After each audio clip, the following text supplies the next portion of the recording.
हे हनी भी चलिए बात करते हैं शोएब के ब्लॉग के बारे में। ईद ब्लॉग काफ़ी ज़्यादा उनका हमेशा ही फेमस रहता है और स्टार्टिंग में ही जब डालते हैं तभी उनके व्यूज़ जो हैं वो बटोरने शुरू कर देते हैं। अब जो शो है वो शुरू होता है पीपिका से। पीपिका को अपना शो ऑफ ज़रूर करना है। पीपिका ने अम्मी को मेहंदी लगवा दी, खुद मेहंदी लगवा ली, लेकिन लेकिन जब उनकी अपनी मम्मी को मेहंदी लगाने की बात आई तो बैठ गई स्टिकर लगा कर उस पर अपनी कलाकारी झाड़ रहे। मतलब मैडम को अपनी कलाकारी ज़रूर झड़वानी है कि भाई मैं कुछ ना कुछ तो शो करके दिखाऊंगी, क्योंकि मुझे ये भी तो दिखाना है कि मैं एक परफेक्ट वाइफ हूँ, परफेक्ट बेटी हूँ, परफेक्ट जो है बहू हूँ, तो वो तो दिखाना ही है। तो इसलिए वहाँ पर एक्सपेरिमेंट के लिए अम्मी तो मिली नहीं, क्योंकि अम्मी को तो पूरा शौक है, अम्मी तो सबसे पहले सज के बैठ जाती है। बट यहाँ पर मम्मी मिल गई, और मम्मी मिल गई तो मम्मी को रंग दिया। इसके बाद शुरू होती है नमाज का। जो नमाज है इस बार भी वही हुआ जो हर बार होता है कि अलग अलग पढ़ी जा रही थी। जो जनाब है, जनाब और रिहान रिहान एक साथ जाते हैं पढ़ने के लिए। और जब आप सबा के अगर ब्लॉग में देखोगे तो फ़नी जो है वो लग गया अपने दोस्तों के साथ में। तो मुझे तो इनका समझ में ही नहीं आता। मतलब एक फैमिली है, आपको एक जगह जाना है तो एक गाड़ी में बैठो और निकल लो। बट यहाँ क्या होता है कि हमेशा अलग अलग ही होता है। मुझे तो ऐसा लगता है कि भाई यहाँ पे जो जनाब है उनके कोई दोस्त तो नहीं है ज़्यादा, तो इस वजह से ही रूहान को अपने साथ में आजकल रखने लगे हैं कि भाई कहीं आने जाने के लिए बंदा तो चाहिए ही। तो वो बैकअप के लिए उनको रखे हुए हैं कि भाई यही सही है, इससे चल जाएगा काम। अब इसके बाद में शुरू होती है उनका शो ऑफ। शो ऑफ में सबसे पहले दिखाता है दीपिका का लुक अलग से भाई, वो भी वो वाला लुक जो कि नॉर्मल है, मतलब नॉर्मल कपड़े पहने हुए, तो उसमें कुछ ऐसा था नहीं। अब ये ईद वाले उसके लुक की बात नहीं हो रही, इससे पहले वाले लुक की बात हो रही है। और उससे पहले भी जो लुक किए थे तीनों लुक, उनकी तो मजाक बनी चुकी थी। अब ये जो उसके बाद था, मतलब इतनी वाहियात अजीब से कपड़े पहने हुए थे, बिल्कुल भी अच्छे नहीं लग रहे थे। और उसको इतना शो ऑफ दिखा के कि भाई पता ही नहीं क्या पहन लिया, शायद इसलिए शो ऑफ ज़्यादा किया जा रहा था। तो कि दिखा रहे थे कि देखो इस बार हमने गोटा पट्टी से कुछ अलग पहना है भाई, इस बार हमने गोटा नहीं लगाया, तो इस वजह से शायद अलग से दिखाया जा रहा था वो। अब उसके बाद आती है दादी की बारी। मतलब जो इनके बेटे हैं, अम्मी जान क्या करती है, पैसे देती हुई भैया ऐसे गिन गिन के पैसे देती है ना, निकाल निकाल के खींच खींच के। और जब अपने पोते को पैसे देने की बारी आती है तो ऐसे खोल के पैसे देती थी कि देखो मैंने कितने सारे पैसे दिए हैं, लोगों को पता तो चलना चाहिए कि भाई कितने सारे पैसे दे रही है अम्मी, क्योंकि अम्मी को दिखाना तो है। अम्मी ने कपड़े भी इस बार बहुत सारे दिए हैं भैया। अम्मी गजब लॉटरी लग रही है अम्मी की। और एक चीज़ और अम्मी ने की पार्शलिटी। अब आप रिहान के अगर ब्लॉग में देखोगे तो रिहान को मतलब इनके ब्लॉग में देखोगे तो उसको दिए हैं 1000 रुपये।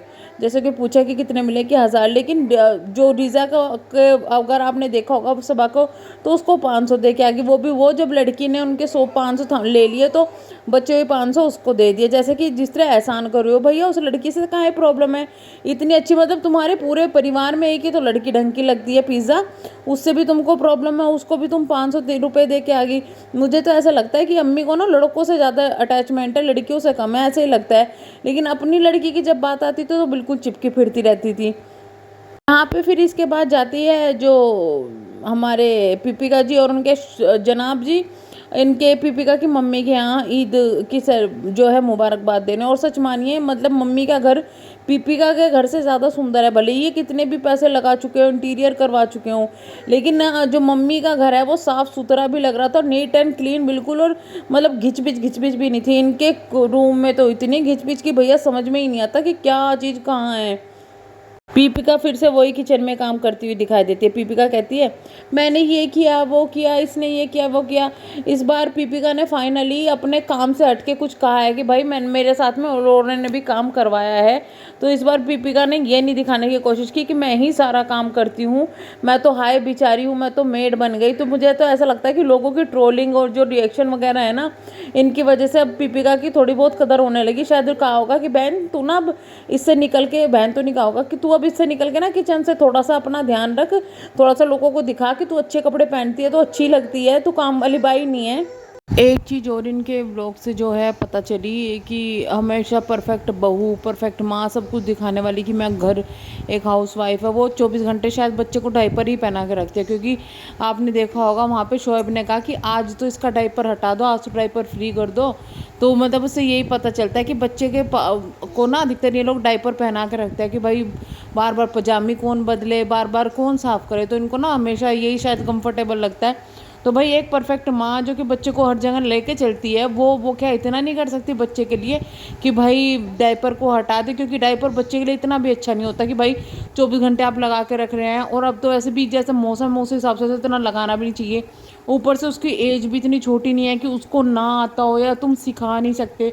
तो इससे तो यही पता चलता है कि ना तो उसको सिखाया जा रहा है, उसको सिर्फ ये सलाम करना ये करना तो सिखा रहे हैं, लेकिन डायपर में शुशु करना ये सब चीज़ें नहीं सिखा रहे हैं, क्योंकि जो कि बच्चे के हेल्थ के लिए ज़रूरी है सिखाना।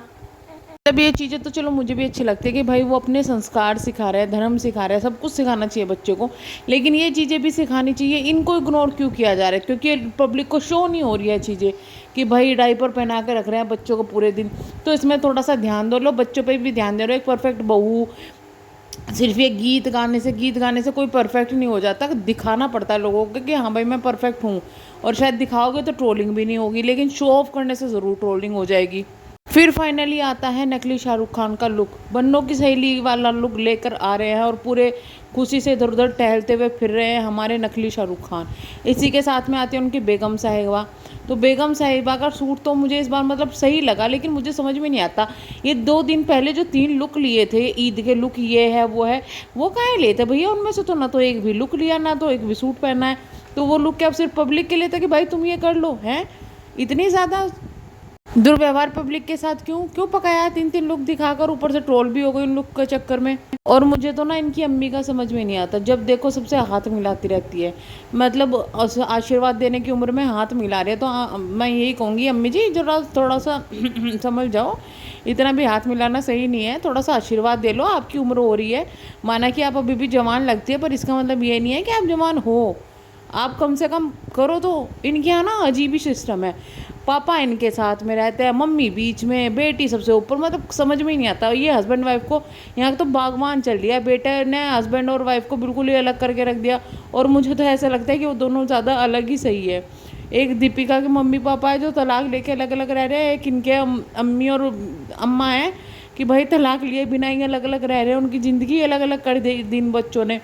या तो वो ज़्यादा खुश, मुझे तो ऐसे लगता है इनके पापा की खुशी देख के कि वो तो शायद इसी चीज़ का इंतज़ार कर रहे थे कि कब मेरे बेटे की शादी हो और मैं अपने बेटे बहू के साथ रहूं और ये मेरे से अलग रहे। ऐसे लगता है पापा जी तो पूरे खुश रहते हैं उनके बिना अम्मी के, लेकिन ये अलग अलग क्यों रहते हैं? वो चीज़ें अब तक समझ में नहीं आई। मतलब इस उम्र में जहाँ साथी की ज़रूरत होती है कि भाई पास में बैठे अपनी बातें शेयर करे, उस उम्र में दोनों अलग अलग रहना बड़ी अजीब सी बात लगती है। और अम्मी को तो बस अपनी अपनी फैमिली दिखाई देती है, सब मतलब मायके वाले, कभी ससुराल वालों का जिक्र कहाँ ही नहीं होता। कुछ चीज़ें अटपटी सी है ना। तो चलिए हम करेंगे वीडियो को एंड अगर आप चैनल पर नए हैं तो प्लीज़ धनी भी को सब्सक्राइब लाइक ज़रूर कीजिएगा। Thank you so much.